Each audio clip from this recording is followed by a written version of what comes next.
আজকে দুইটি বিষয়ে আলোচনা করব যে আজানের সময় কথা বললে আসলে ঈমান চলে যাওয়ার আশঙ্কা থাকে কিনা, আর দ্বিতীয় নম্বর কথা আমরা আজানের জবাবটা কিভাবে দিব। তো প্রথমে আসেন আজানের সময় কথা বললে ঈমান যাওয়ার আশঙ্কা আছে কিনা। তো সাধারণতভাবে অনেকে এই হাদিসটা বর্ণনা করে থাকে, মান তাকাল্লামা ইনদাল আজানি খিফা আলাইহি জাওয়ালুল ঈমান, বলে যে ব্যক্তি আজানের সময় কথা বলবে তার ঈমান চলে যাওয়ার আশঙ্কা রয়েছে।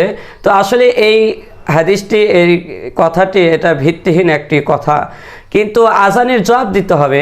আজানের সময় সুন্নাত নিয়ম হলো কথা না বলে আজানের জবাব দেওয়া। মুয়াজ্জিন সাহেব যেগুলো শব্দ বলবে শ্রোতারাও সে শব্দগুলোই বলবে, তবে হাইয়া আলাস সালাহ হাইয়া আলাল ফালাহ এই দুই ক্ষেত্রে শ্রোতারা লা হাওলা ওয়ালা কুওয়াতা ইল্লা বিল্লাহ পাঠ করবে। এরপরে আজান যখন শেষ হয়ে যাবে, আজান শেষ হয়ে গেলে রাসূলুল্লাহ সাল্লাল্লাহু আলাইহি ওয়াসাল্লামের প্রতি একবার দুরূদ শরীফ পাঠ করে নিতে হবে। অতঃপর আজানের যে দোয়া আছে এই দোয়াটি পাঠ করতে হবে।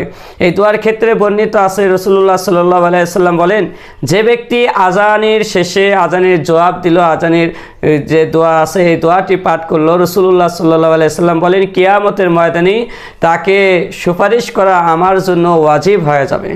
তো এই জন্য আমরা রাসূল সাল্লাল্লাহু আলাইহি ওয়াসাল্লামের সুপারিশ তো সবাই পেতে চায়। তো এই সহজ আমলের বিনিময়ে রাসূল সাল্লাল্লাহু আলাইহি ওয়াসাল্লাম যদি কিয়ামতের ময়দানে আমাদেরকে সুপারিশ করে, এর চাইতে সৌভাগ্য কি হতে পারে।